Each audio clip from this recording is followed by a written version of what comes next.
परेशानी ये है कि उनको ये लगता है कि हम लोग बच्चा गोद लेके उसको पालेंगे नहीं बल्कि खा जाएंगे। सारे दूध का सत्यानाश कर दिया। तेरे बाप के पैसों का दूध था जो पीने चली थी। हम अपनी बिटिया को हंसते खाते देखें। भगवान मेरी बच्ची की रक्षा की।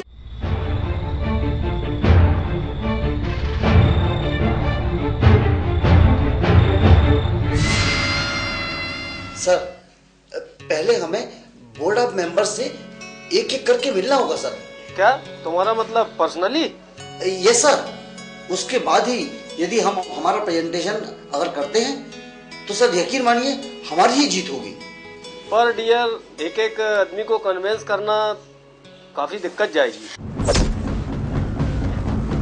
Hello hello, where are you man? Sir please continue sir. मैं सिर्फ इतना जानना चाहता हूँ, क्या ये संभव है कि हम बोर्ड के एक एक मेंबर को पर्सनली कन्विंस कर सकते हैं, वो भी उनके इतने बिजी शेड्यूल पर? हेलो हेलो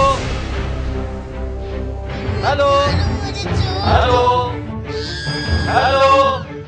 जब वो बुला रहे हैं तो जाती क्यों नहीं है उनके पास? हाँ?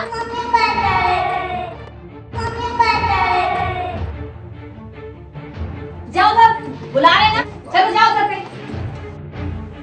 नहीं मानेगी? देखो, चलो जाओ उधर पे। इधर बुला रहे हैं तेरे को।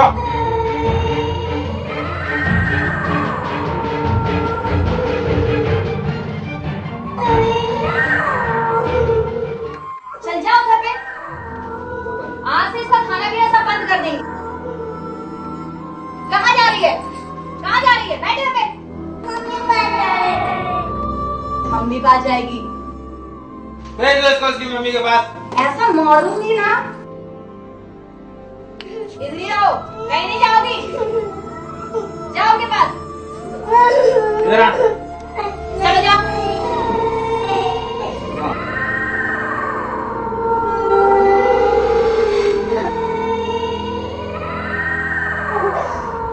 नहीं छोड़ूंगा तेरे को।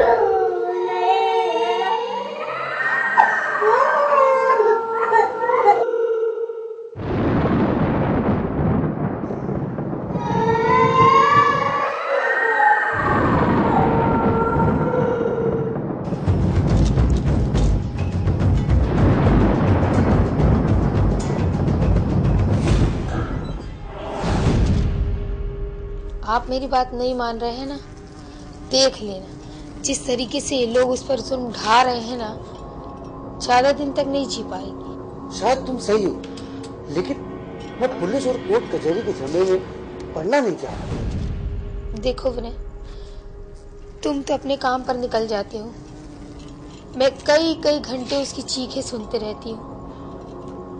मैं कहना नहीं चाहती, लेकिन आज मैं मजबूर और लाचार हूँ। अरे वो है तो लड़की जात ही ना। मेरी आत्मा चीख चीख कर ये कहती है कि उसकी चीखें सिर्फ मारपीट की चीखें नहीं है। उन चीखों के पीछे एक बेहद घिनौना सच है जो मेरी अंतर आत्मा पे ठोकरे मारता है।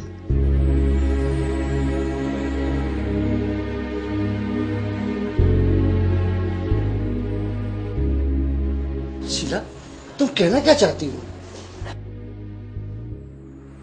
वही जो तुम समझ रहे हो। भगवान करे सच ना हो, मगर उस बच्ची के साथ वही हो रहा है जो नहीं होना चाहिए। मगर ऐसा करने की कुछ वजह भी तो होनी चाहिए। वजह भी है। तुम्हें मालूम तो है ना कि पूजा भाभी का बड़ा ऑपरेशन हुआ है। कम से कम साल भर दोनों को अलग अलग सोना हो। जरा सी चूक से जान परा बनेगी।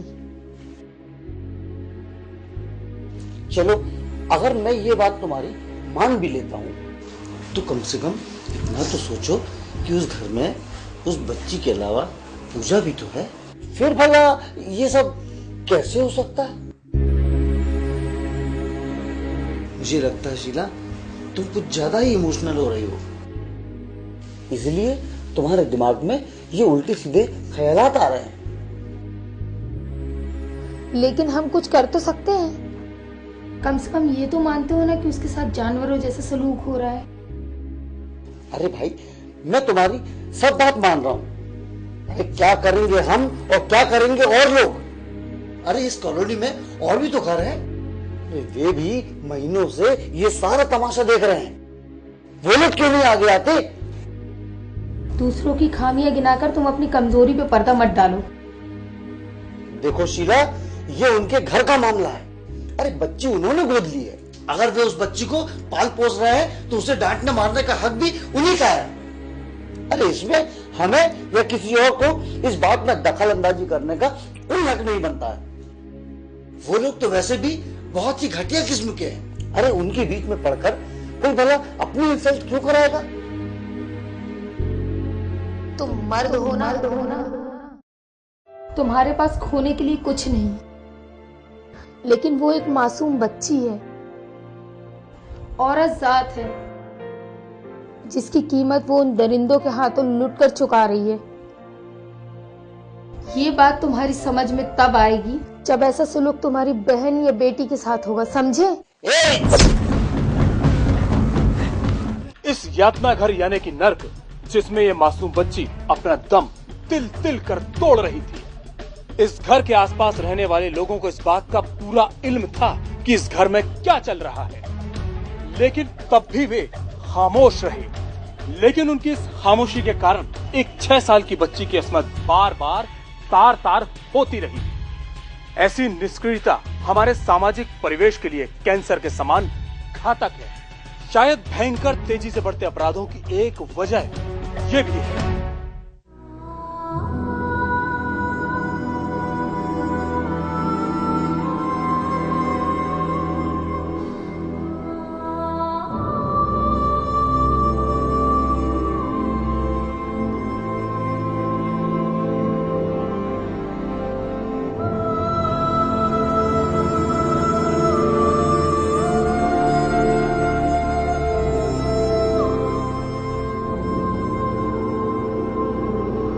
मुझे मत मारो।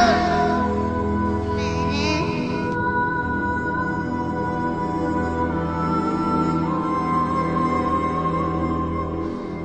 पानी